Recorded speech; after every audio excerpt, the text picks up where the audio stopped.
From New York, this is Democracy Now! What are these two people actually in there to do? Their only experience is working for their parents. That's it. So what if it's not? It seems to me it's all about self-interest. They're not qualified to do anything else. Kushner, Inc. Greed, ambition, corruption. The extraordinary story of Jared Kushner and Ivanka Trump. We'll speak with investigative reporter Vicky Ward about her new book detailing how the president's daughter and son-in-law have used their White House posts for personal gain, and how Jared almost started a war in the Middle East after a coveted real estate financing deal fell through. But first, Amnesty International accuses the United States of possibly committing war crimes in Somalia by killing civilians in the secretive U.S. air war.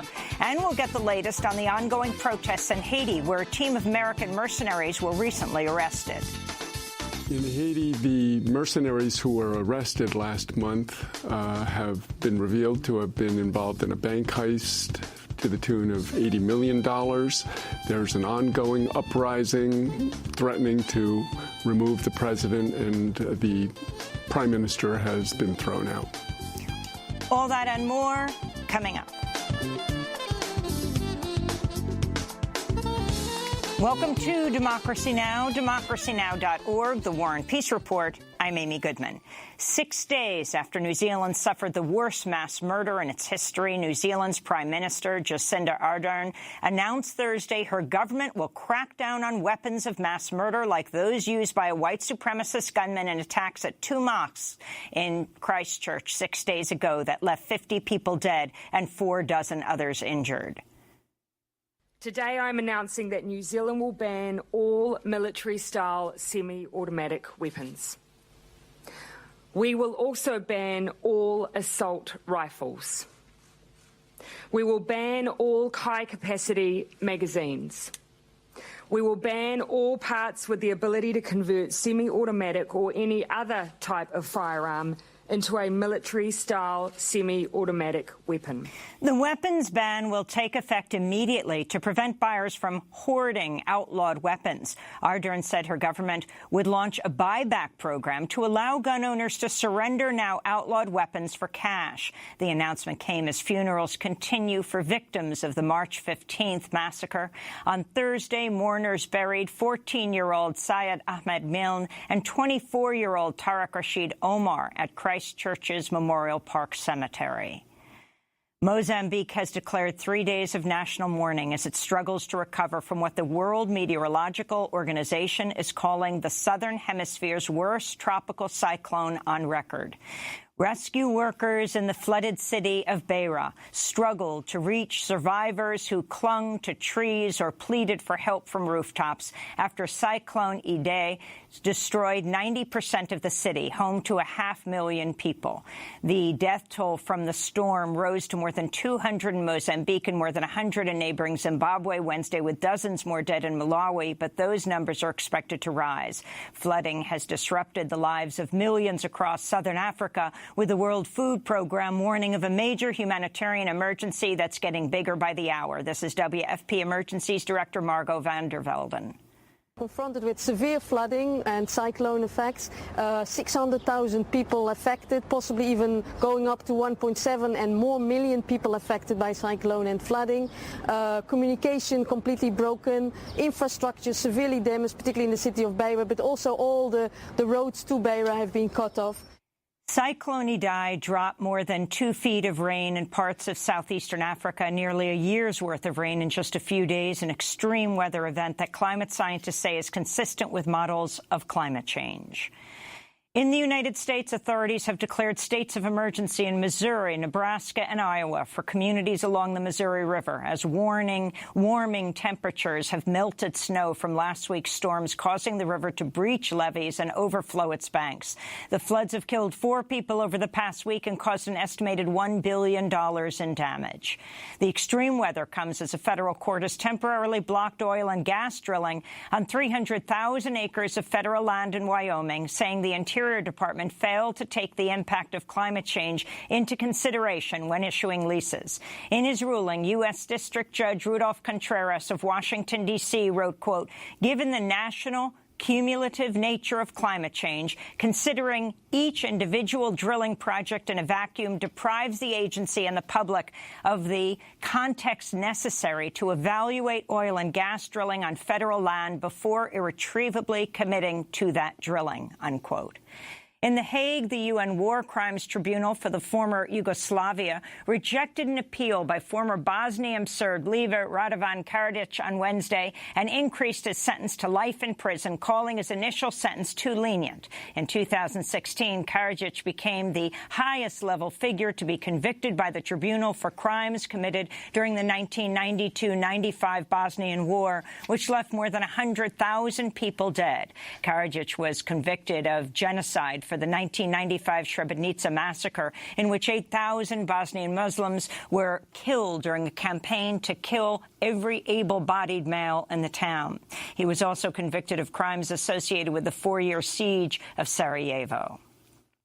Back in the United States, the Interior Department's newly appointed top spokesperson is under fire for her past Islamophobic comments and her denial of climate change. Faith Vandervoort said in a 2017 episode of the podcast The Word that the National Security Agency was justified in spying on Americans' phones and messages because of the threat posed by Muslim communities. She went on to say Muslims pose a far greater threat than climate change, citing terrorist attacks in Manchester and in London.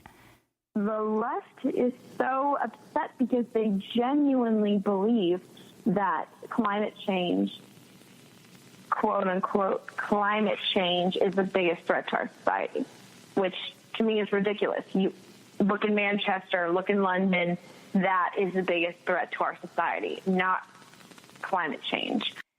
Faith Vandervoort previously said a Muslim person can never be president. She's worked for a number of Republican lawmakers, including Iowa Congressman Steve King, who's openly professed white nationalist views. The Trump administration's denied visas to dozens of women scheduled to attend a United Nations Women's Conference this month. Campaigners say at least 41 women were denied entry to the U.S. to attend the annual Commission on the Status of Women, most of them from nations blacklisted under Trump's travel ban. The move is an apparent violation of a 70-year-old treaty which obligates the U.S. to allow entry to people attending the United Nations headquarters in New York City. President Trump claimed Wednesday he'd welcome making special counsel Robert Mueller's report public. Trump made the claim even though he spent months assailing the probe into Russia's role in the 2016 election as a witch hunt and tweeting just last week there should be no Mueller report. It's interesting that a man gets appointed by a deputy, he writes a report. Never figured that one out. Man gets appointed by a deputy, he writes a report. I had the greatest electoral victory, one of them in the history of our country.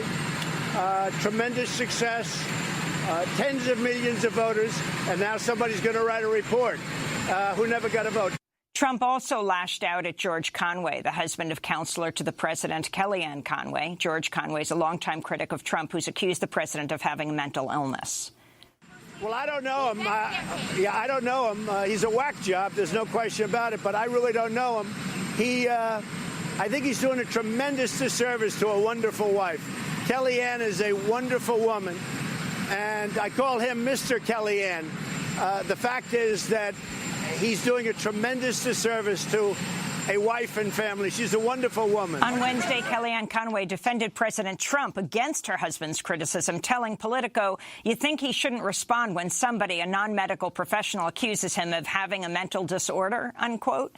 President Trump's comments came ahead of a trip to Ohio, where he held a re-election fundraiser at the Brookside Country Club in Canton. Trump also toured the Joint Systems Manufacturing Center, which produces M1A1 Abrams tanks for the Pentagon. During a speech at the factory, Trump attacked the late Senator John McCain over his decisive vote against a Republican bill to repeal the Affordable Care Act without a replacement. The Pentagon's Inspector General has launched a probe into whether Acting Defense Secretary Patrick Shanahan unfairly favored the weapons manufacturer Boeing, where Shanahan spent over 3 decades as an executive. The inquiry comes a week after the watchdog group Citizens for Responsibility and Ethics in Washington filed a complaint alleging Shanahan, quote, praised Boeing in discussions about government contracts, said that Boeing would have done much better than its competitor Lockheed Martin had it been awarded a fighter jet contract, and repeatedly dumped on the jet Lockheed produced, unquote. Shanahan's ties to Boeing face renewed scrutiny after the company's 737 MAX jets remain grounded worldwide following deadly crashes in Indonesia and Ethiopia. Meanwhile, CNN reports the Justice Department has issued multiple subpoenas seeking information on Boeing's safety and certification procedures, as well as how the company marketed its 737 aircraft as part of a criminal investigation. In media news, the Walt Disney Company has closed a $71.3 billion acquisition of 21st Century Fox, cementing the corporation's status as the largest entertainment conglomerate in history. The deal will reshape the media and entertainment industries and could spawn a wave of new mergers as smaller studios struggle to compete with Disney. Kazakhstan's longtime authoritarian leader has announced he'll step down as president after 30 years in power. Nursultan Nazarbayev has led the Central Asian nation since its independence from the Soviet Union in 1991, ruling it as a one-party state. Nazarbayev's government says it will rename Kazakhstan's capital from Astana to Nur-Sultan to honor the 78-year-old leader, whose 55-year-old daughter was just elected Speaker of the Upper House of Parliament, making her a possible successor. The United Nations has convened a new round of talks between the Kingdom of Morocco and the Western Saharan Liberation Movement, known as the Polisario Front, aimed at resolving the 43-year-old conflict. Morocco has occupied Western Sahara since 1975, and no other country on earth recognizes its sovereignty over the territory. Thousands of Western Sahara's indigenous people, the Sahrawi, have since been tortured, imprisoned, killed, and disappeared while resisting the Moroccan occupation. On Wednesday, Moroccan authorities assaulted a peaceful assembly of women in the streets of the Western Saharan capital, Ayoun, as they demonstrated in favor of a referendum on the status of the territory. 2 years ago, Democracy Now! Was able to break the Moroccan media blockade and report from Western Sahara. You can go to our website at Democracy Now! To watch our special report, 4 days in Western Sahara, Africa's last colony. In Costa Rica, hundreds of protesters marched Wednesday in the capital, San Jose, demanding justice after unknown assailants shot and killed an indigenous activist who led a campaign to defend the lands of the Bribri people. Sergio Rojas was found dead at his home in southern Costa Rica Monday, prompting speculation he was assassinated by non-indigenous ranchers resisting the repatriation of land by indigenous groups. This is human rights activist Gustavo Cabrera.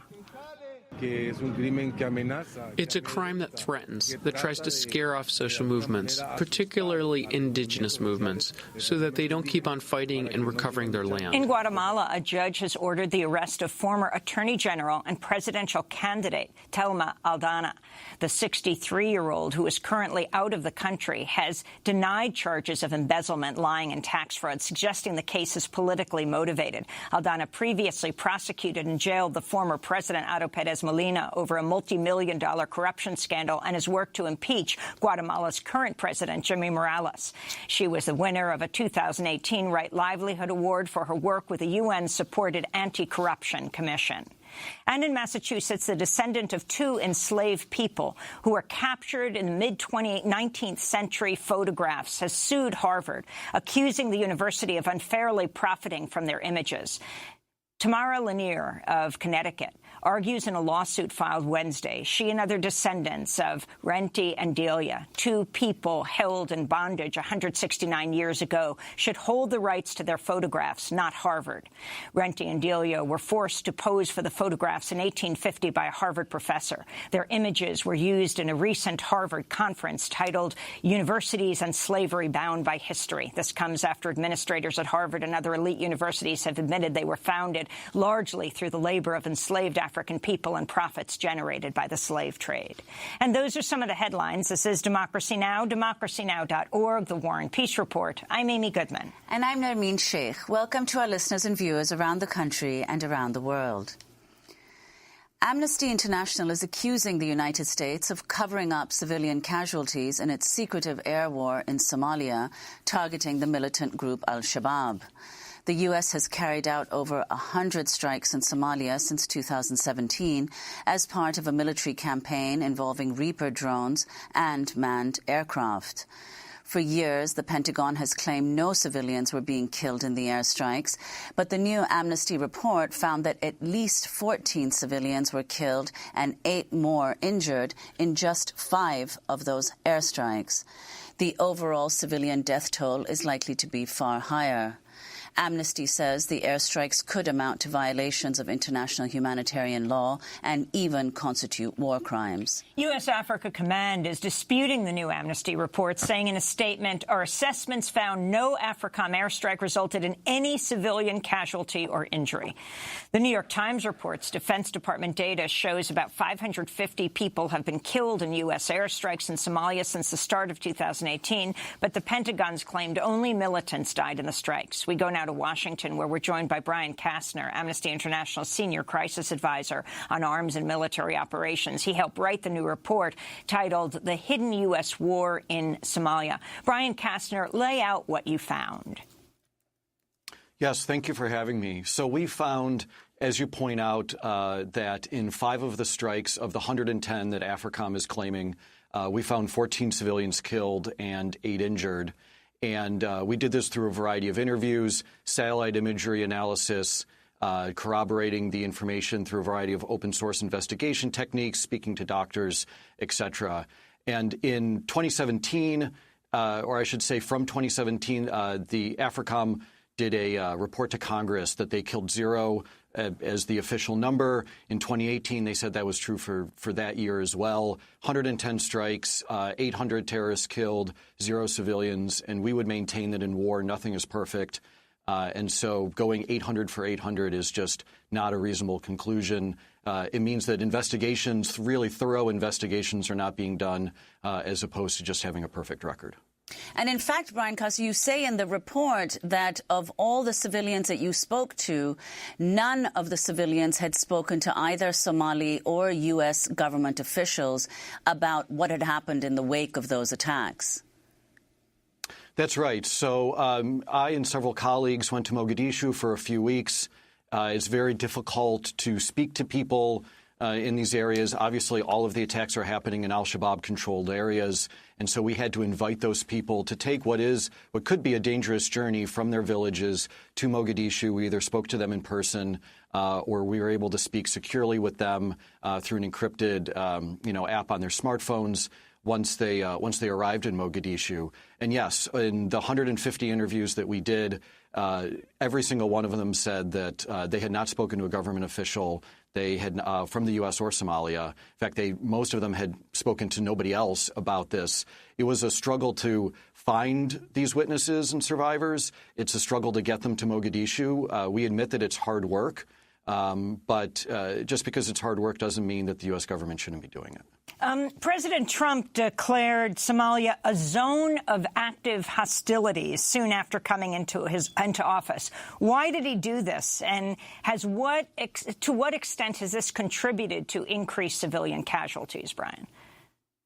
Yeah, I think it's made a huge difference. So in March of 2017, President Trump did sign a new directive declaring Somalia an area of active hostilities. And what that did in a practical level is it says that the laws of war that guide U.S. actions in Afghanistan or Syria or Iraq, that those rules would be applied to Somalia, when previously, under previous rules, it would be like Somalia was treated like other countries where President Obama had a near certainty standard before a strike was carried out, near certainty that civilians were not present and would not be harmed.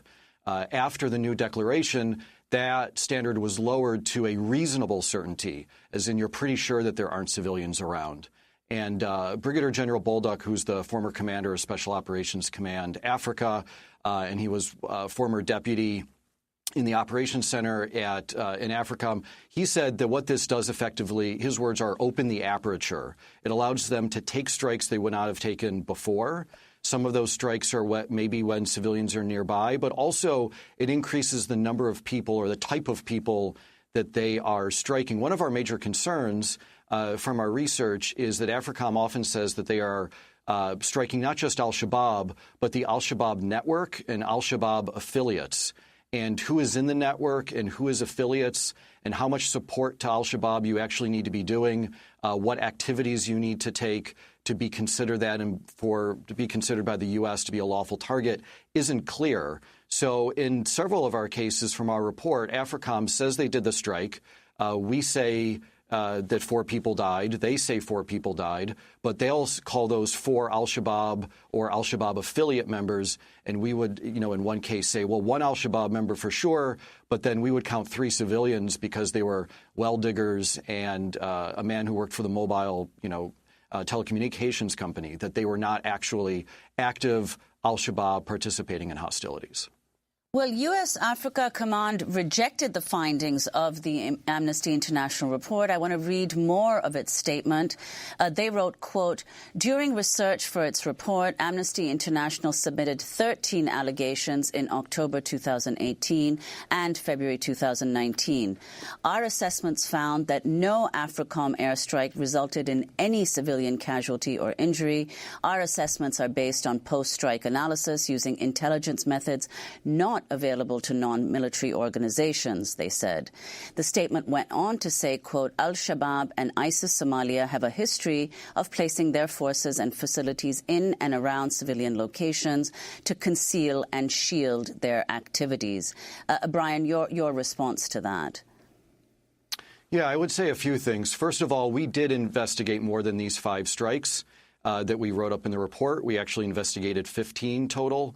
And in the other 10, those strikes just did not rise to the evidentiary threshold for us that we were really confident that civilians died. In some cases, we believe only al-Shabaab died in those strikes, so we didn't write them up. In others, like I said, we just didn't have sufficient corroborating evidence. And I mention that because I want to stress that the 5 strikes that we wrote up, we are very confident in, or we would not have published them.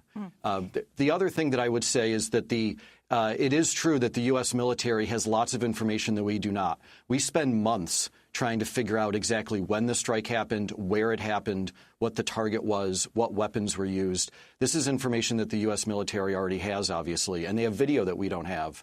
But the U.S. military itself knows. There was an April 2017 DOD report on civilian casualties that they really struggle with misidentification. And if you use video before a strike to think someone's al-Shabaab, there's a pretty good chance they're going to look like al-Shabaab afterwards. And if you don't do any more investigation than just look at the video or rely on the initial intelligence you had, then you're absolutely going to miss civilian casualties. It's why they need to go back, open their own investigations into each of these. We think we provided credible evidence. That means they should go back, take a second look, interview survivors, and provide justice to the families where appropriate. Brian Kastner, at a congressional hearing earlier this month, AFRICOM Commander General Thomas Waldhauser said if the U.S. is at war with Somalia, he responded by saying, I wouldn't characterize we're at war. It's specifically designed for us not to own that. What does that mean? I think it means that the U.S., there's a lot of political pressures for AFRICOM to not appear at war.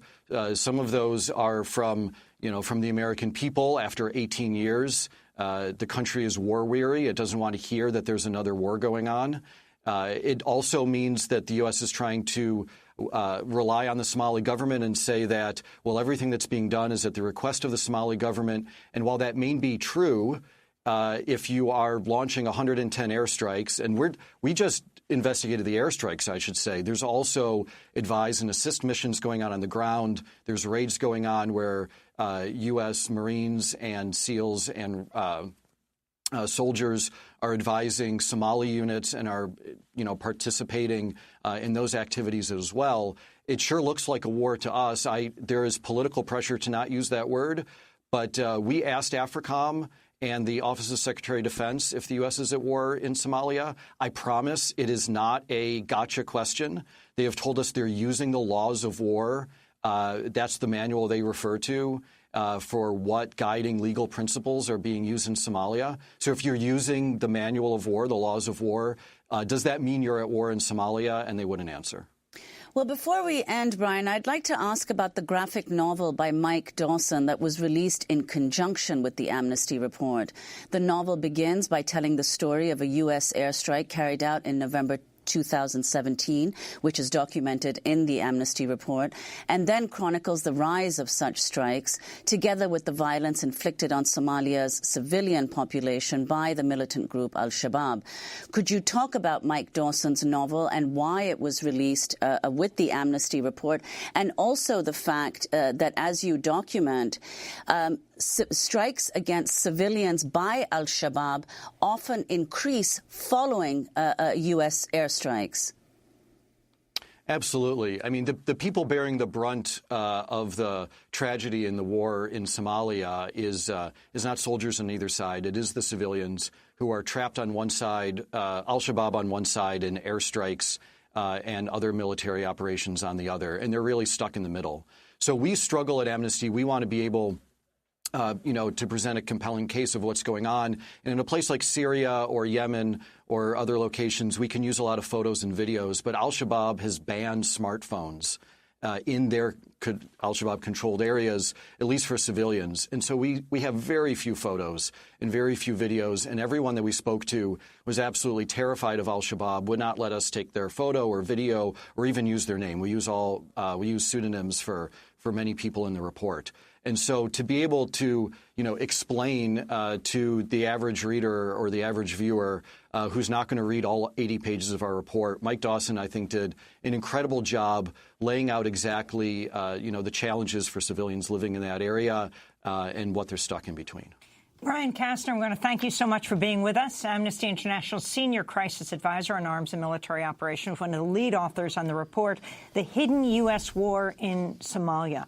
We'll link to it at democracynow.org. When we come back, we go to Haiti. And then we speak with investigative reporter Vicky Ward about her new book, Kushner, Inc., Greed, Ambition, Corruption. Stay with us.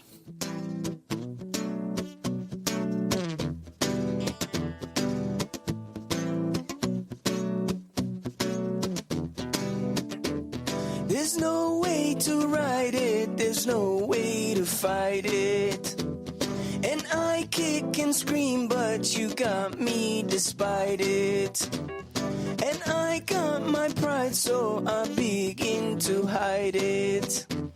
Like fire in Freetown, you begin to light it.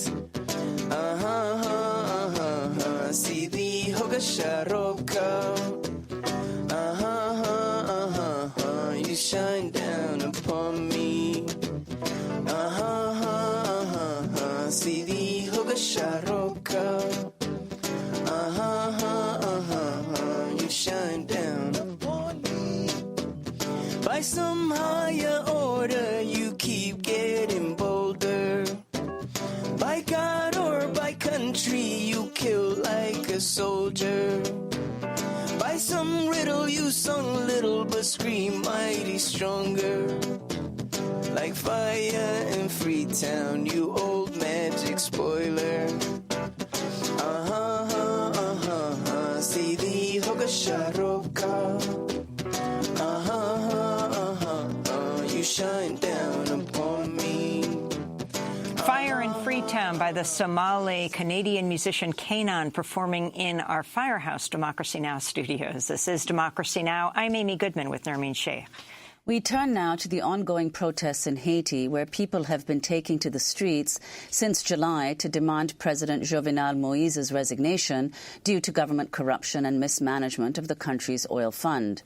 Haiti received nearly $4.3 billion from Venezuela over the span of 10 years as part of an oil subsidy program called the Petro-Caribe Accord. But the agreement ended in early 2018 when Haiti's central bank stopped paying Venezuela due to U.S. sanctions on Venezuela and the Haitian government's mismanagement. Protesters in Haiti are demanding Moise step down as the Haitian Senate reports that billions of dollars from the oil fund were embezzled by the government. This comes as Haiti's parliament threw out Prime Minister Henri Quillon in a no-confidence vote earlier this week. Seon. Haitian President Jovenel Moïse is facing further scrutiny after 5 heavily armed Americans were arrested last month near Haiti's central bank in Port-au-Prince, where a cache of weapons claiming to be on a government mission. The group included 2 former Navy SEALs, a former Blackwater train contractor, but the mercenaries were quickly sent back to the United States without facing criminal charges in Haiti, sparking outrage and mounting demands that the government explain why the men had been at the central bank in the first place. An explosive new investigation by Haiti Liberté and The Intercept has found the American mercenaries were at the central bank on a mission ordered directly by the embattled president. Their goal was to escort a presidential aide to the Haitian central bank as he transferred $80 million from the government's oil account to another account controlled by President Moïse. Kim Ives and Matthew Cole write in their investigation what at first resembled a comedic plot about a group of ex-soldiers looking for a quick and easy mercenary score was in fact a poorly executed but serious effort by Moïse to consolidate his political power with American muscle. Well, for more, we're joined by Kim Ives, editor of Haiti Liberté and co-author of this new joint investigation. Welcome back to Democracy Now! Kim, explain what's happening in Haiti. Well, there's an uprising going on. It's a very chaotic situation, very similar to the uprising against Jean-Claude Duvalier 33 years ago. And these mercenaries arrived at the tail end of the latest spasm, which happened basically from the 7th of February to the 17th. They flew in and ended up being arrested at the central bank on the Sunday the 17th. And everybody was wondering what they were up to, what they were doing, who was behind them. They were loaded for bear. They had, semi-automatic weapons, pistols, drones, satellite phones, you name it. And our investigation turned up that they were there on behalf of President Jovenel Moïse to transfer $80 million from the Petrocaribe account, which that's all that's left in it, to an account that he controlled. We don't know what he was going to do with it. Was he going to split town, or was he going to try to stabilize the situation? But in short, that's what their mission was, but they didn't get very far. They went about it in a very clumsy way. How did they get identified, and how do you know the connection to Blackwater? Well, when the people were arrested, we got all their information, their passports, and everything went immediately up on social media by the police, putting it up there. And the process was that there were two Navy SEALs, Blackwater contractor, and a number of other former military people, a Marine pilot who was the leader, a guy called Croker. They ended up being caught in front of the bank because they had no license plates on their cars. And so they were also apparently alerted by the bank personnel, by the security guard. They tried to get into the bank to do this transfer, but they couldn't get in because the security guard wouldn't let them in. So basically they got rolled up, taken to the police station, but the U.S. Embassy immediately weighed in and made sure to get them out. But they were not all U.S. nationals, right? There were two Serbians. No, there were two Serbs. Two Serbs involved as well. And how many mercenaries were there? There was a total of 7. 7, and two of which were not, 2 of whom were not U.S. nationals. Total of 7. There was one guy, a guy called Daniel Port, who ended up being more of he seems he's an electrical contractor. He's some sort of translator for them. He was speaking French. He's from Louisiana. And he ended up being the guy who tried to negotiate them out of the 2-hour police standoff that took place. How did the U.S. explain how they got them out of the country and why they're not facing charges? Well, the U.S. hasn't explained that. They just, it was completely illegal what they did, completely. It wasn't even a judge that released them, as should have been the case. It was the foreign minister who wrote a letter to the head of the police station where they were being held.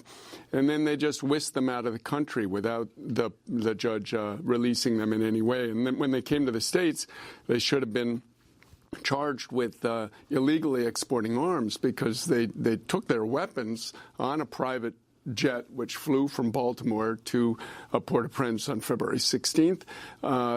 They never went through immigration in Haiti. They never went through customs. And in the end, they ended up not being charged either in Haiti or the U.S. So they've gotten off scot-free until now, we hope. Well, could you put this in the broader context of the ongoing protests in Haiti and the connection to what's the crisis in Venezuela? Yes. Well, Haiti is going through a terrible uprising, or a great uprising, maybe we could say, in large measure because the support that Venezuela provided Haiti, $4.3 million of cheap oil and cheap credit, from basically 2008 till 2017 or beginning of 18, has finished. And $4.3 billion? $4.3 billion in oil was provided. Now, as we talked about here on Democracy Now!, at the time that we broke the story about that and the U.S. opposition to it, thanks to WikiLeaks documents we'd received, the program provided this money on very favorable terms. Haiti only had to pay 60% up front, and then 40% went into a thing called the Petro-Caribe Fund, which was repayable after 25 years at 1% interest. This money was supposed to be used for hospitals, clinics, schools, roads, any social benefit projects. This was the vision of Hugo Chavez, was to give Haiti the capital to develop itself, so it wasn't having to constantly turn to USAID or the IMF, et cetera. This money, though, was largely plundered by primarily the government of Michel Martelly of 2011 to 2016, basically brought in through the good services of then Secretary of State Hillary Clinton. And so demonstrations began asking, what happened to the Petro-Caribe money? Where did all this money go? Then in July of last year, they tried to hike the gas prices because the cheap Venezuelan oil is finished. And the IMF came in and said, you got to raise the prices if we're going to give you any more loans. And when they tried to do it, the people went ballistic, went in the streets for 3 days. Haiti was basically shut down. And Jovenel had to sacrifice his prime minister and bring in the new prime minister, who just was now ousted, Jean-Henri Seillant. So that mobilization continued through the fall. In September, October, November, huge demonstrations. And then it began again in February, basically after Jovenel stuck a knife in the back of the Venezuelans after their exemplary solidarity by voting against Nicolas Maduro, saying he was illegitimate as part of a OAS, an Organization of American States, vote on January 10th. Until then, Haiti had not gone along with the U.S. campaign to oust Maduro, but they basically sided with Washington, and now Washington is doing everything to keep Jovenel propped up. Why did they make that decision all of a sudden? They were between a rock and a hard place because Washington was sort of sitting back.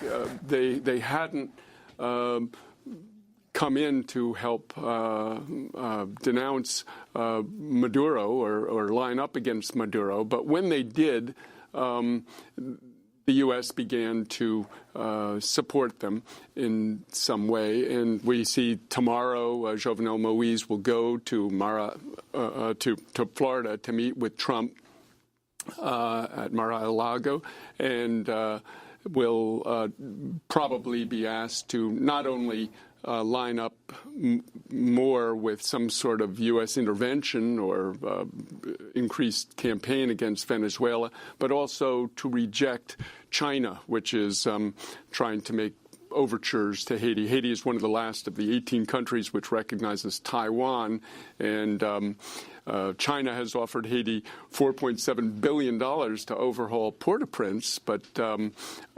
Taiwan, remains giving small corruption bribes to the government. So, how long will Moise last? That's the $64,000 question. Nobody knows, but he's definitely on the ropes. This uprising looks like it will continue, despite the fact that Moise has effectively neutralized the prime minister, who he was basically at odds with. Part of the opposition was trying to work through the prime minister to get Chauvenel out. But now with this report about what's happened with the mercenaries and with the continuing crisis of oil in the country, he probably won't last till the end of his term. We want to thank you for being with us, editor of Haiti Liberté, co-author of a joint investigation between Haiti Liberté and The Intercept titled U.S. Mercenaries Arrested in Haiti Were Part of a Half-Baked Scheme to Move $80 million for Embattled President. When we come back, Vicky Ward on Kushner, Inc. Stay with us.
By Emily Michel. This is Democracy Now! I'm Amy Goodman with Nermeen Sheikh. House Democrats are continuing to probe how President Trump's son-in-law and advisor, Jared Kushner, received a top-secret security clearance despite concerns from the CIA. The New York Times recently reported Trump ordered then-Chief of Staff John Kelly to grant Kushner the clearance despite the judgment of intelligence officials. Then White House counsel Don McGahn had also argued Kushner should not have been granted access to top-secret documents. Kushner failed to report over 100 foreign contacts on his initial application for clearance, which was denied by the FBI after a background check into his financial history and contacts with foreign investors. Kushner later revised his application 3 times and was ultimately granted permanent security clearance last May. Well, a new book uncovers details about how Jared Kushner has continued to let the financial dealings of his family impact the policy decisions he promotes overseas. In one case, this almost led to a war in the Middle East between Qatar and Saudi Arabia. We're joined now by investigative reporter Vicky Ward, author of Kushner, Inc., Greed, Ambition, Corruption, The Extraordinary Story of Jared Kushner and Ivanka Trump. Vicky, welcome back to Democracy Now! Let's begin there. I mean, it may sound a little odd to talk about the senior advisor to President Trump, Jared Kushner, and how he almost started a war in the Middle East by asking you about a New York City skyscraper, a New York City building, right, 666 Fifth Avenue. You're exactly right to make the connection. So the Kushners have this albatross around them. In the book, I sort of think of 666 Fifth Avenue as like the Maltese Falcon. It's just always there, and sort of all roads, when it comes to Jared's policy making, lead back to this money pit, this disastrous investment, where a loan of $1.4 billion is coming due in February of 2019. And no American lender will touch it with a 50-foot pole, which means the Kushners need foreign investment. Tricky when it's a family business and the son is now senior advisor to the president. The Qataris told the Kushners in the spring of 2017, when Jared was already in government. Charlie Kushner asked for over $1 billion. They turned Charlie Kushner, Jared's father, down. So, bearing that in mind, Jared has a new best friend in the Middle East who also has money. MBS, the future crown prince, he wasn't crown prince yet, of Saudi Arabia.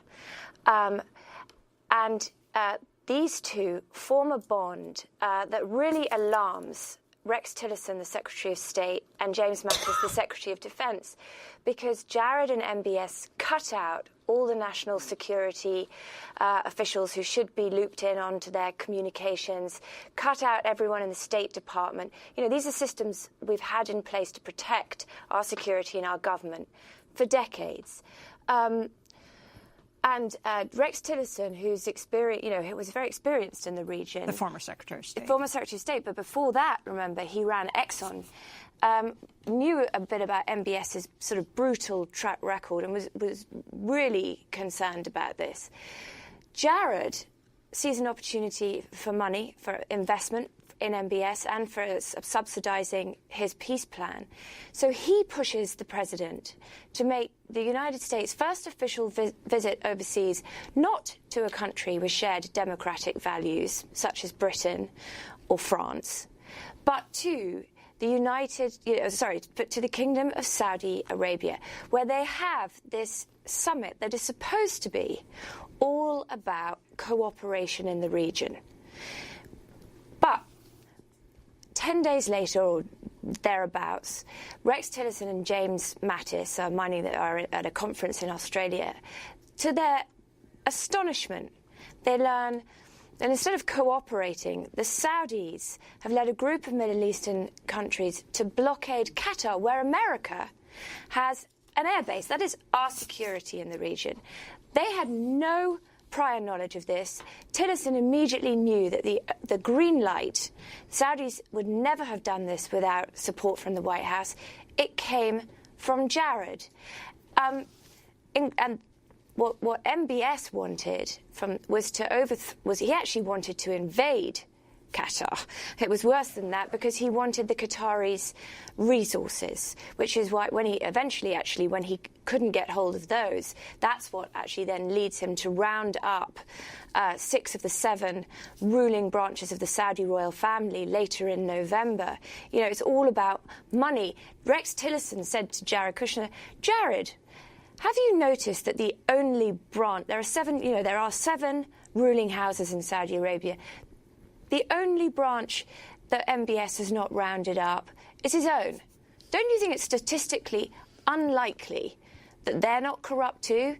Jared didn't want to know. He didn't want to know when Tillerson told him how dangerous this was. And actually what Jared did was what MBS wanted him to do, which was fire Rex Tillerson. But there's an ironic twist to this tale. In the spring of 2018, MBS arrives in Washington, and the president asks him for $4 billion to help rebuilding Syria. And MBS says, I don't have that kind of money. This atrocious war in Yemen has cost the Saudis a lot, and oil prices fell. Well, Trump and Jared listened. The Qataris then arrived in Washington. And, strategically, they offered Trump and Jared, they said, we've got plenty of money for whatever you want to do, but you need to end this support of this blockade. So what happens is that at exactly the sort of same time period, 666 Fifth Avenue, the Kushner's trouble building, gets an extraordinary deal that makes absolutely no sense. A Canadian firm whose second largest investor is the Qatari Investment Authority says it's going to lease this building that someone who's been involved in it said would be worth more valuable if it was just a pile of dirt. They're going to pay $1.3 billion, the 99-year lease, and they're going to pay all that lease up front. I mean, this is a deal that stinks. So, I mean, it seems hard. At the same time, the US changes its policy towards the blockade on Qatar. I mean, Congress is now, quite rightly, investigating this. Well, I mean, that's one of the incidents, one of the principal incidents that you cite in the book as a conclusion which, people, might surprise people, which is that Jared and Ivanka are Trump's greatest liability. I mean, it seems that there are a number of contenders for that position, not least Trump himself. Yes, but I think, Trump, as we've seen, particularly in this last week, to a much larger degree than Jared and Ivanka, is in plain sight, right? He's not holding back on anything, unfortunately. All the inappropriate things that have come out his mouth or his Twitter feed in the last week, illustrate that.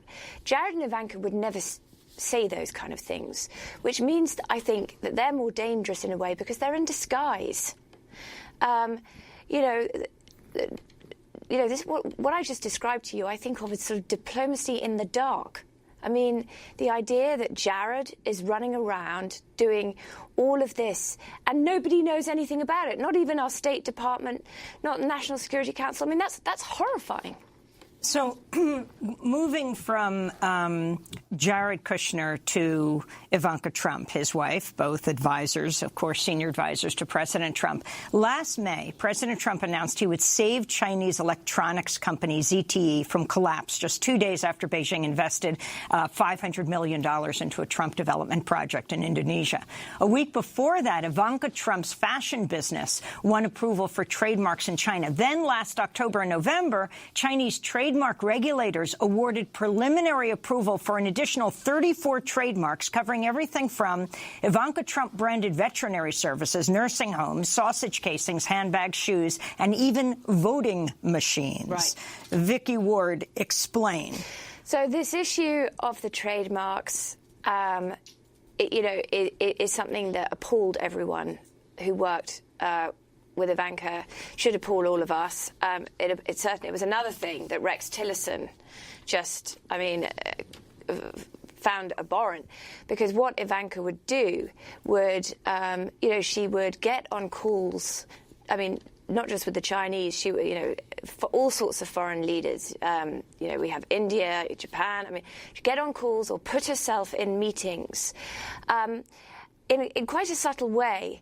And, not ask directly in front of people, oh, and by the way, can you please now boost my business, which needed desperately foreign support. It wasn't doing at all well domestically. We have very firm laws about this. You can't stand on White House grounds and ask for money. I mean, that's just flat out illegal. And the people in the State Department watching all this, because they would be on some of these calls, were absolutely horrified at how completely inappropriate it was, because it just seemed like such blatant self-dealing. What about the Middle East peace plan of Jared Kushner, to the shock of many? Not Secretary of State Jared Kushner, not National Security Advisor Jared Kushner, but Trump's son-in-law and so-called senior advisor, who apparently now we've just learned it was Trump himself who intervened above the intelligence services to get him top security clearance. Well, I think one of the strong themes in my book, is Bibi Netanyahu. Very, very old family friend of the Kushners. Famously, when Jared was a child, Bibi slept in Jared's bedroom one night. Jared was kicked out. Charlie Kushner, actually, his father, went to jail. One of the counts he pled guilty to was the way campaign finance fraud, and that involved paying in the wrong way for Bibi's many visits to Charles Kushner's local Jewish community. Bibi Netanyahu is like the grand chess master. He may as well really have been our Secretary of State these last 2 years. The current Prime Minister who looks like he's about to be indicted for corruption of Israel. Exactly. Because Jared's peace plan is essentially Bibi's peace plan.